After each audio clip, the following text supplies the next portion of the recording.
Hello mommies and daddies, welcome to my channel VU which stands for We the Mothers, You the Babies, The Babies, No Our Babies। So guys, आज की video में हम बात करने वाले हैं उन बचे हुए 5 तरीकों के बारे में जिससे हम अपने बच्चों की इम्यूनिटी को बूस्ट कर सकते हैं। पिछले वीडियो में हमने डिस्कस किए थे 5 तरीकों के बारे में कि हम बच्चों की इम्यूनिटी को बूस्ट कैसे कर सकते हैं। अगर आपसे वो वीडियो मिस हो गई है तो प्लीज़ फटाफट वो वीडियो देखें, मैं अपने डिस्क्रिप्शन में इसका लिंक ज़रूर डाल दूँगी। तो चलिए स्टार्ट करते हैं वीडियो। लेकिन वीडियो स्टार्ट करने से पहले मैं आपसे गुजारिश करूंगी कि अगर आपने चैनल सब्सक्राइब नहीं किया है तो फटाफट से सब्सक्राइब कर लीजिए ताकि आने वाली वीडियोस की नोटिफिकेशन आपको आसानी से मिल जाए और आपसे कोई भी वीडियो मिस ना हो। आने वाली वीडियोस में हम डिस्कस करेंगे कि हम बच्चों को इस टाइम पे कौन कौन से फूड खिलाने चाहिए जो समर्स में आसानी से अवेलेबल भी हैं और समर्स में खाने से उसके बहुत फ़ायदे भी मिलेंगे बच्चों को। तो चलिए स्टार्ट करते हैं वीडियो और जानते हैं वो 5 तरीके जिनसे हम अपने बच्चों की इम्यूनिटी को बूस्ट कर सकते हैं। Maintain a healthy gut. अगर बच्चे का गट हेल्दी नहीं है, उसका डाइजेशन सिस्टम सही नहीं है, तो सारे इन्फेक्शन तो वहीं से स्टार्ट होते हैं, तो बच्चे को इन्फेक्शन होने के बहुत ज़्यादा चांसेस हैं। गट हेल्दी करने के लिए बच्चे को बहुत सी चीज़ें हैं मार्केट में जो आप खिला सकते हैं, जैसे प्रोबायोटिक्स उसके डाइट में शामिल कीजिए। प्रोबायोटिक्स पूरी फैमिली को खाने चाहिए। उससे क्या होता है, बॉडी के अंदर गुड बैक्टीरियाज़ की ग्रोथ बढ़ती है और गुड बैक्टीरियाज़ की ग्रोथ बढ़ती है तो बच्चे का डाइजेशन सही रहता है। तो बच्चे को प्रोबायोटिक्स खिलाइए। प्रोबायोटिक्स के लिए आप बच्चे को योगर्ट्स खिला सकते हैं, याकुल्ट की ड्रिंक्स आती हैं वो भी पिला सकते हैं। लेकिन जैसे मैं हमेशा बोलती हूँ 3 डे रूल को फॉलो करना है, उसी तरीके से खिलाना है।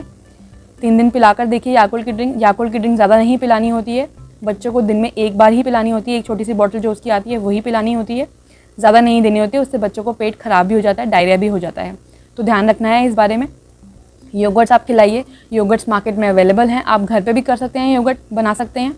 मार्केट में जो मिलते हैं वो अनफ्लेवर्ड भी मिलते हैं, फ्लेवर्ड भी मिलते हैं। अगर आपका बच्चा अनफ्लेवर्ड खा लेता है तो बहुत ही अच्छी बात है, फ्लेवर्ड वाला मत खिलाइए। और अगर बच्चा छोटा है, उसको अनफ्लेवर्ड वाला नहीं अच्छा लगेगा, वो नहीं खा पाएगा, तो बच्चे को आप किसी भी फ्रूट की प्यूरी बना के योगर्ट में मिक्स करके खिला सकते हैं ताकि उसमें थोड़ा फ्लेवर भी आ जाए और बच्चा आसानी से खा पाए। तो इस तरीके से आप गट को हेल्दी रख सकते हैं। प्रोबायोटिक्स खिलाइए जितना हो सके बच्चे को। योगर्ट खाने के और भी बहुत सारे फ़ायदे हैं। It prevents eczema and allergies also. अगर बच्चे को बहुत ज़्यादा कॉन्स्टिपेशन रहता है तो भी योगर्ट्स बहुत हेल्पफुल रहते हैं। बच्चे का अगर कॉलिक का प्रॉब्लम है, बच्चे को अगर पेट में गैस बहुत ज़्यादा होती है तो बच्चे के खाने में आप योगर्ट्स को ऐड कीजिए, बच्चे को गैस की प्रॉब्लम भी कम हो जाएगी।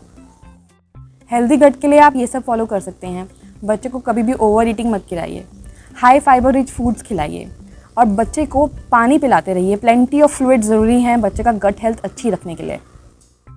फास्ट फूड मत खिलाइए, बाहर का जंक बिल्कुल मत खिलाइए, मैदे से बनी हुई चीज़ें बिल्कुल मत खिलाइए। और रेड मीट को अवॉइड कीजिए।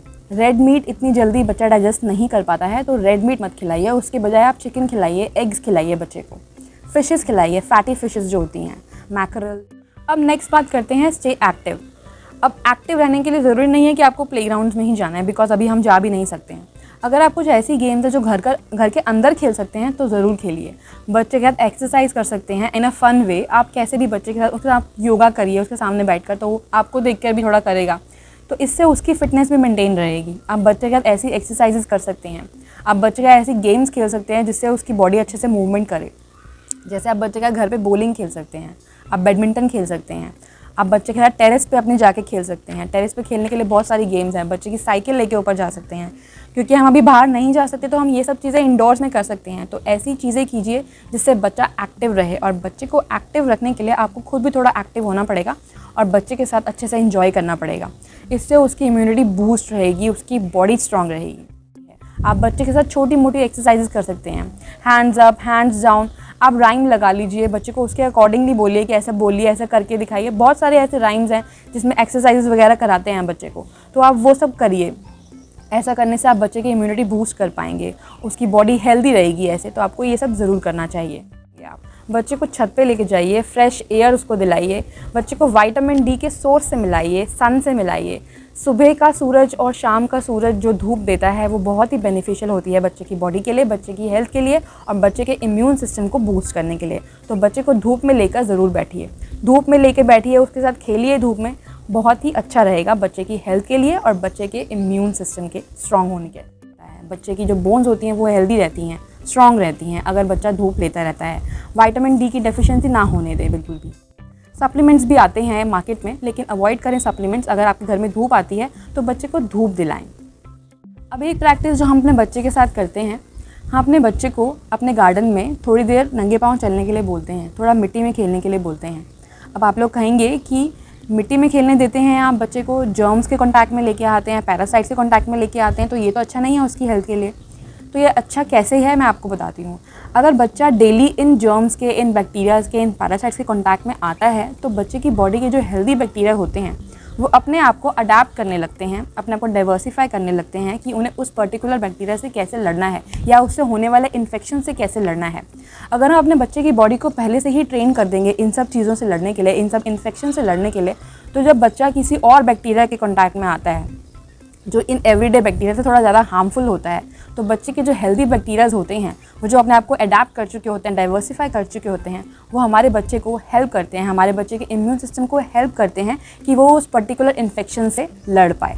इसीलिए हम अपने बच्चे के साथ ये प्रैक्टिस, इसलिए हम आपसे भी कहते हैं कि आप भी ऐसा कीजिए, बच्चे को थोड़ा सा मिट्टी में ज़रूर खेलने दीजिए। लेकिन इस बात का ध्यान रखिए कि जब भी बच्चा खेल कूद कर घर पर आए तो उसके हाथ अच्छे से आप साबुन से धोएं, उसका फेस अच्छे से आप साफ करें। अब नेक्स्ट जो बहुत ही इंपॉर्टेंट चीज़ है, avoid second hand smoke. What does that mean? अगर आपके आसपास कोई स्मोक करता है तो बच्चे को आपको उस रेंज के अंदर लेके जाना ही नहीं है, बच्चे को उस रेंज से बहुत दूर रखना है। बिकॉज बच्चे का जो ब्रीदिंग रेट होता है वो फास्टर होता है हम लोगों से, बहुत जल्दी जल्दी वो सांस लेते हैं। तो अगर ऐसा स्मोक उनके सराउंडिंग्स में है तो वो इनको इनहेल करेंगे और इनकी वजह से उनकी बॉडी के अंदर जो हेल्दी बैक्टीरियाज होंगे वो किल हो जाएंगे, जो कि उनके इम्यून सिस्टम के लिए बिल्कुल सही नहीं है।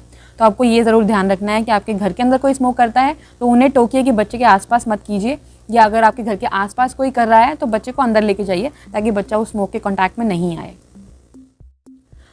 अब लास्ट और बहुत ही इंपॉर्टेंट चीज़, अवॉइड एंटीबायोटिक्स। आपको बच्चे को एंटीबायोटिक्स तब तक नहीं देने चाहिए जब तक बच्चे को बहुत ही ज़्यादा मेजर इशू नहीं है, मेजर प्रॉब्लम नहीं है। अगर छोटी मोटी चोटें हैं, कट है, वूंड है, ब्रूज है, कुछ भी ऐसा हो गया है तो आप घर की कुछ रेमेडीज से ये सब चीज़ें ठीक कर सकते हैं। इन छोटी छोटी चीज़ों के लिए आपको कभी भी एंटीबायोटिक्स बच्चे को नहीं देने हैं।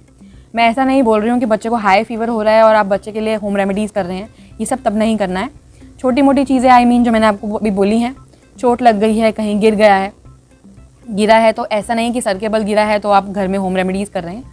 ऐसे जो थोड़े सिवियर चीज़ें होती हैं, सिवियर वूंड्स होती हैं, सिवियर चोटें होती हैं, इनके लिए तो आपको पीडियाट्रिशियन के पास ही जाना है। लेकिन छोटी मोटी चीज़ें जिनको आपको पता है कि आप घर में ये लेप लगा देंगे या आइस रख देंगे तो इन सब चीज़ों से ठीक हो सकती है, तो तब तक आपको एंटीबायोटिक्स अवॉइड करने चाहिए। बिकॉज एंटीबायोटिक खाने से क्या होता है, आपने बच्चे को छोटी मोटी किसी चीज़ के लिए एंटीबायोटिक खिला दिया, मान लीजिए उसके पैर में चोट लगी हुई है, आपको लग रहा है कि उसको पेन किलर चाहिए, उसको दर्द हो रहा है, हल्की फुल्की चोट लगी है, आपने उसके लिए कोई उसको एंटीबायोटिक दे दिया, तो उससे क्या होगा कि बच्चे की बॉडी के अंदर जो हेल्दी बैक्टीरिया भी होंगे ना, वो भी उस एंटीबायोटिक की वजह से ख़त्म हो जाएंगे। तो छोटी मोटी चीज़ों के लिए आप एंटीबायोटिक्स खिलाते रहेंगे तो this is not a good idea at all. हमेशा एंटीबायोटिक्स पहला रास्ता नहीं होना चाहिए बच्चे को किसी दर्द से आराम देने के लिए। जब तक आप कोई होम रेमेडी कर सकते हैं, होम रेमेडी से ठीक हो सकता है, तो आप होम रेमेडी ही ट्राई कीजिए, एंटीबायोटिक्स मत दीजिए। और हाँ, अगर आपका बच्चा कोविड पॉजिटिव है तो प्लीज़ मेडिकेशंस को कभी भी अवॉइड मत कीजिए। एंड में मैं आपको यही कहूँगी कि जो भी मैंने आपको सजेशंस आज दिए हैं, ये वही चीज़ें हैं जो मैं अपने बच्चे के साथ फॉलो करती हूँ, और मैं आपको इसीलिए बता रही हूँ कि ये सब चीज़ें आप फॉलो करेंगे तो आपकी बच्चे की इम्यूनिटी बूस्टेड रहेगी, इम्यूनिटी स्ट्रांग रहेगी, इम्यून सिस्टम स्ट्रांग रहेगा।